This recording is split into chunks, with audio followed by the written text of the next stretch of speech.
Buletin Didik 30 April bersama saya Nur Alifah Ghani. Assalamualaikum dan salam sejahtera. Prosedur operasi standard SOP bagi menyambut Hari Raya Aidilfitri dan rentas daerah dijangka diputuskan minggu depan.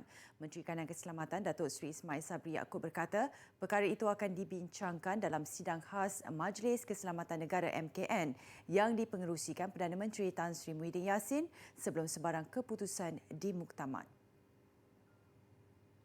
Pasal kita tengok kes makin meningkat. Selangor ni semalam 1,000 lebih.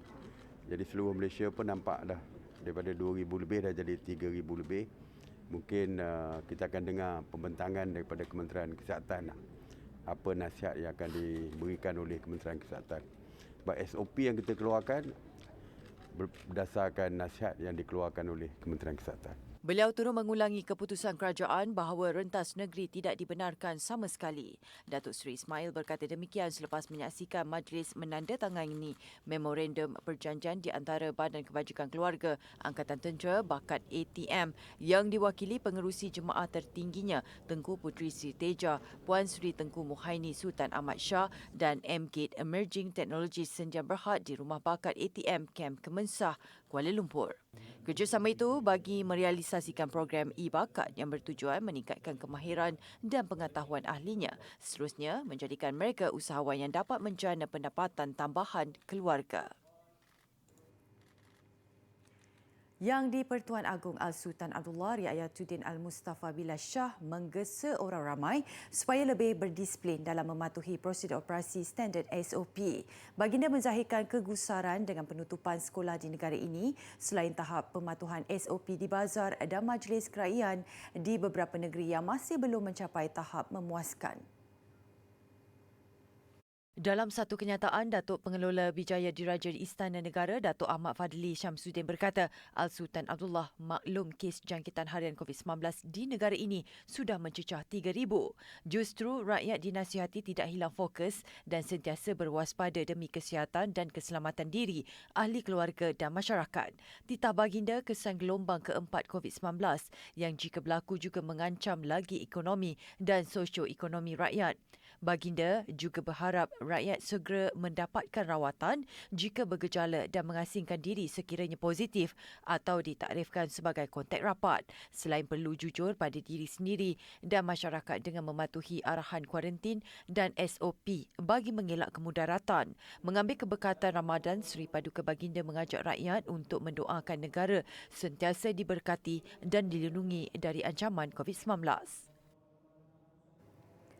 Keputusan Kementerian Pendidikan KPM memansuhkan ujian penilaian sekolah rendah UPSR bukan satu keputusan terburu-buru. Menurut Menterinya Datuk Dr. Razi Jidin, keputusan dibuat selepas mendapat pandangan dan perbincangan daripada semua pihak termasuk ibu bapa dan murid. Selain kajian mengenainya sudah dibuat sejak tahun lalu. Kita lihat satu persatu apakah pandangan yang diberikan. Sebab orang kata, alah dengar 2-3 orang cakap, buat keputusan. No.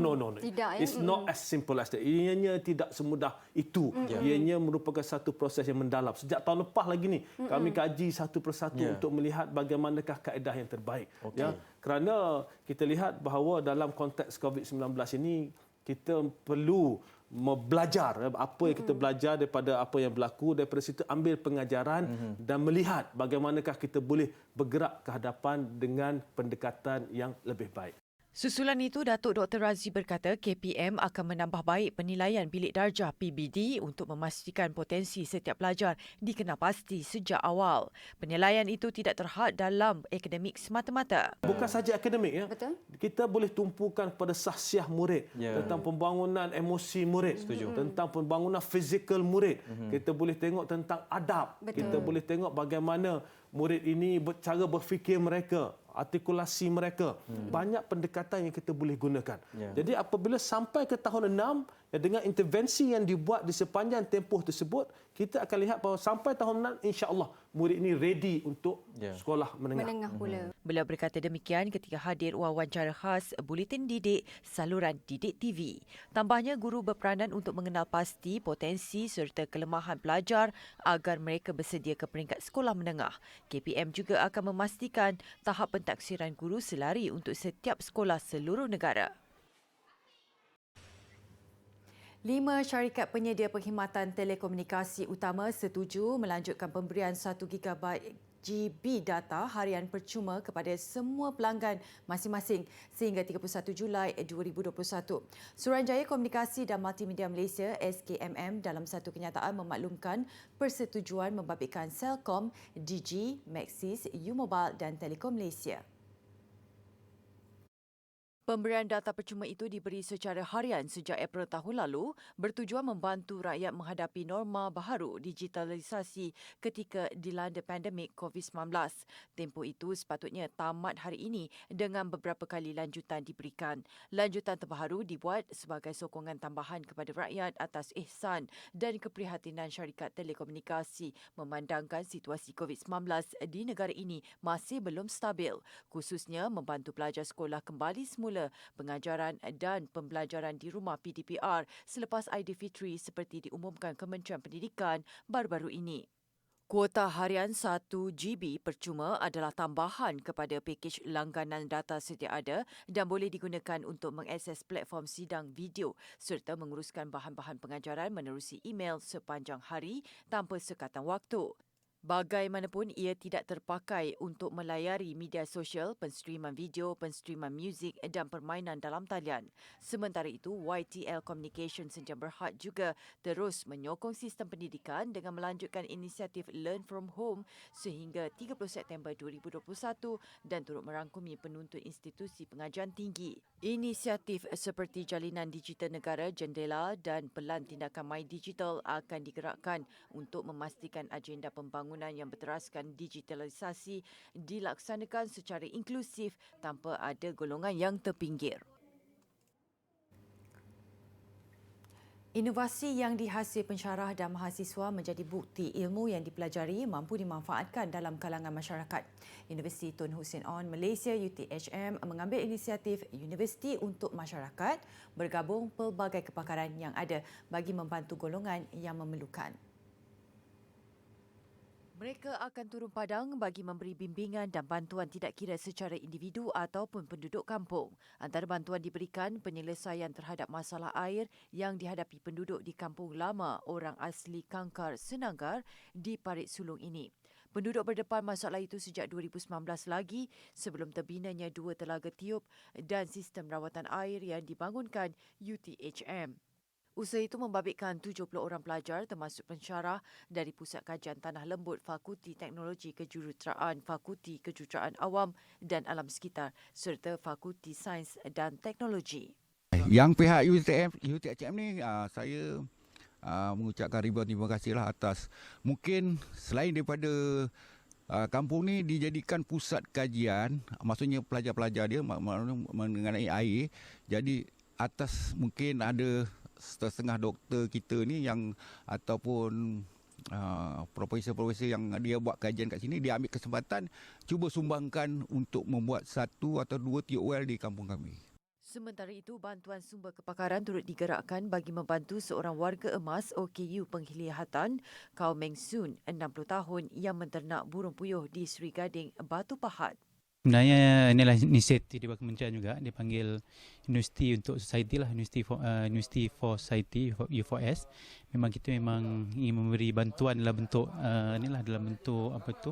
Satu, kita akan tengok sisa-sisa najis ni apa yang kita boleh guna semula, sama ada kita buat baja ke, kita akan cuba guna semula ataupun kita cuba bantu dari segi ni lah, dari segi dia punya apa tu untuk buat semula dia punya barang bayam ni lah. Di THM pun kita pun ada pakar juga untuk buat control system untuk apa tu untuk puyuh ni kan.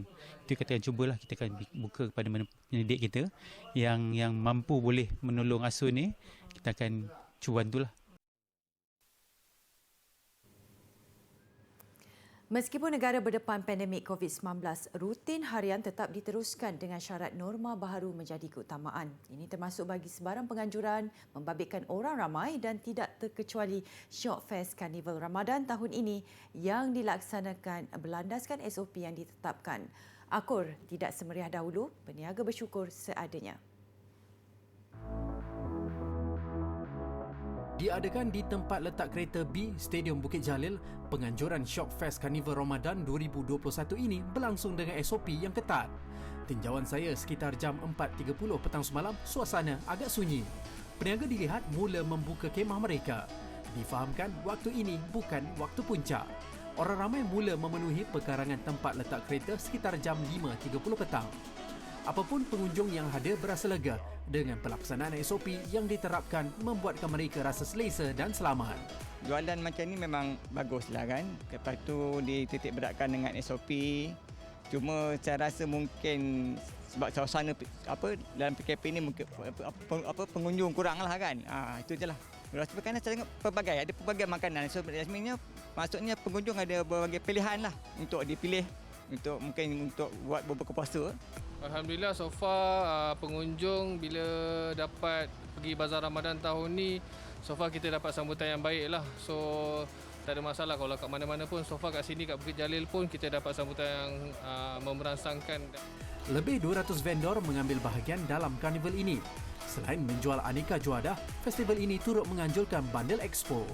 Menurut penganjurnya, Joshua Wong, pihaknya menyediakan pelbagai kemudahan untuk pengunjung seperti surau, tandas bergerak dan meja makan. Selain menempatkan beberapa orang pengawal bagi menjaga SOP.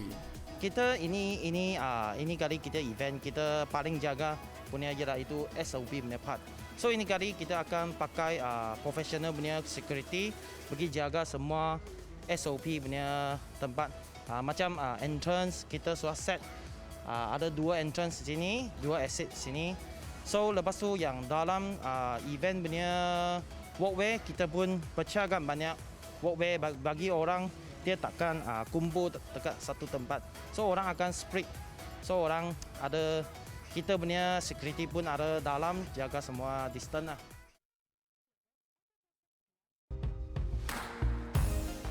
Untuk ibu bapa pula, untuk matematik ini pastikan kita sentiasa memberi rangsangan. Terutama kita berikan barang-barang yang boleh dipegang, barang-barang maujud. Lepas tu kita tingkatkan sikit kepada bergambar dan sekiranya anak kita menguasai, bolehlah kita pada yang abstrak. Okey. Dan yang paling penting ibu bapa untuk matematik, cuba kaitkan dengan persekitaran mereka. Mereka nampakkan matematik dalam kehidupan mereka agar konsep-konsep yang ada dapat difahami dengan lebih baik.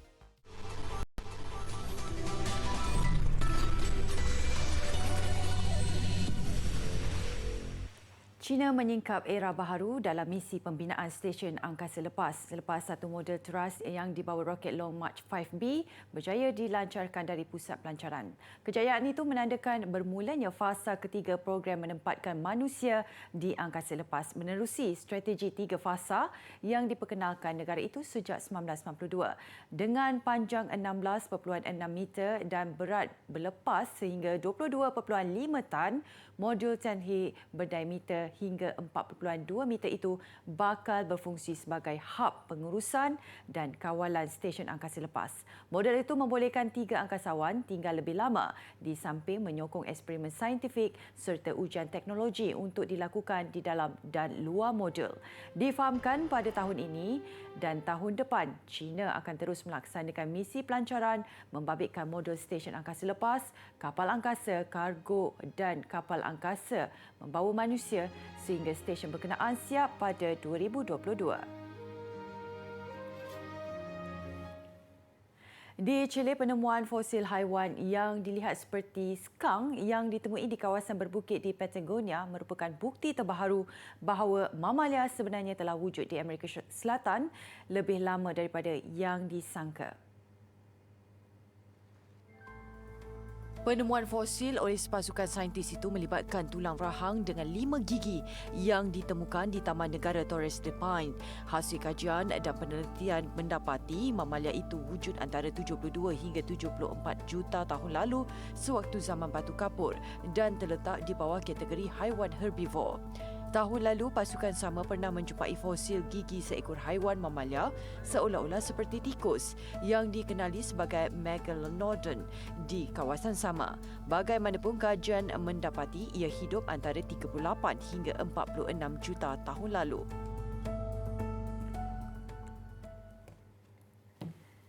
Buat pertama kalinya, syarikat lelongan terkemuka dunia Sotheby's akan membuat lelongan kasut sukan. 13 kasut yang bakal dilelong termasuk milik bekas bintang sukan NBA Kareem Abdul-Jabbar, Patrick Ewing, Stephen Curry dan Scottie Pippen. Tumpuan utama bukan calang-calang kasut yang akan ditampilkan, tetapi kasut milik legenda bola keranjang Michael Jordan yang dipakai pada tahun 1984 hingga 1985. Kasut bersaiz 13 ini direka oleh pengarah kreatif Nike iaitu Peter Moore. Ia dijangka akan dibida mencecah harga melebihi $100,000 pada sesi lelongan bulan depan. Tahun lalu, sepasang kasut dengan tanda tangan bintang legenda itu telah dijual pada harga $560,000.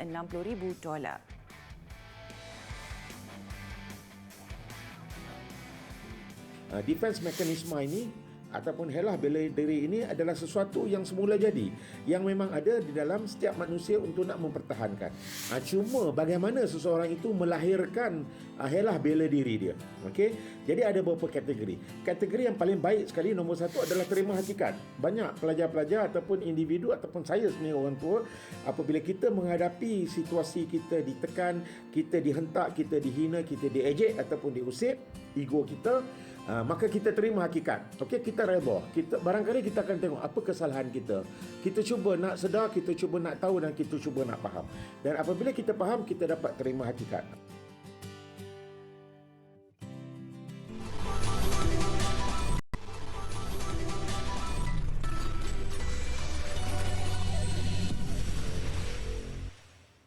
Sukan. Tiada keperluan untuk menubuhkan Persatuan Sepak Takraw Kebangsaan yang baharu. Itu tegas Pesuruhjaya Sukan susulan desas-desus usaha yang dilakukan penggiat sukan susulan penggantungan sementara Persatuan Sepak Takraw Malaysia PSM oleh Persekutuan Sepak Takraw Asia ASTAF. Secara rasional, tak ada keperluan pun nak tubuh persatuan baru. Manakala PSM masih lagi sah sebagai badan sukan yang berdaftar bawah Akta Sukan lah. Jelas Ibrahim Yusof lagi sekiranya ahli gabungan PSM sendiri yang menentukan hala tuju untuk menukar atau membubarkan kepimpinan, persatuan baharu boleh ditubuhkan selepas pembubaran dilakukan. Pesuruhjaya Sukan akan bertemu PSM minggu depan bagi membincangkan beberapa perkara yang melanda persatuan itu kebelakangan ini. Ibrahim berharap akan ada jalan penyelesaian terbaik nanti. Nasib berbeza dua kelab Liga Perdana Inggeris, Manchester United dan Arsenal pada separuh akhir pertama Liga Eropah awal pagi tadi. United hampir pasti ke perlawanan akhir apabila menang besar ke atas Roma. Arsenal pula tewas kepada Villarreal di arena lawan. United menampilkan aksi luar biasa membelasah Roma 6-2 di Old Trafford. Arsenal meskipun tumpah 1-2 di gelanggang lawan dilihat masih berpeluang bangkit pada aksi di tempat sendiri nanti. 6 gol yang dicipta United bagai memberi petanda awal skuad kendalian Laguna Suca sudah sebelah kaki ke pentas final. Meskipun ketinggalan 2-1 menerusi penalti Lorenzo Pellegrini dan Edin Zico, jentera serangan United yang ditunjangi Bruno Fernandes dan Edison Cavani paling cemerlang apabila masing-masing berjaya meledak 2 gol sambil dibantu 1 gol daripada Paul Pogba dan pemain gantian Mason Greenwood. Kedua-dua pasukan akan sekali lagi bertarung pada aksi separuh akhir kedua 7 Mei nanti. Yang pasti United tetap waspada dengan sebarang kemungkinan yang dicetus Roma di Rome. Dalam pada itu, Arsenal masih memiliki peluang ke pentas final sekalipun tewas 1-2 kepada Villarreal di tempat lawan. Arsenal sekurang-kurangnya lega membawa pulang 1 gol hasil sepakan penalti Nicolas Pepe pada minit ke-73. Selepas dibolosi 2 gol awal Manuel Trigueros dan Raul Albiol pada babak pertama.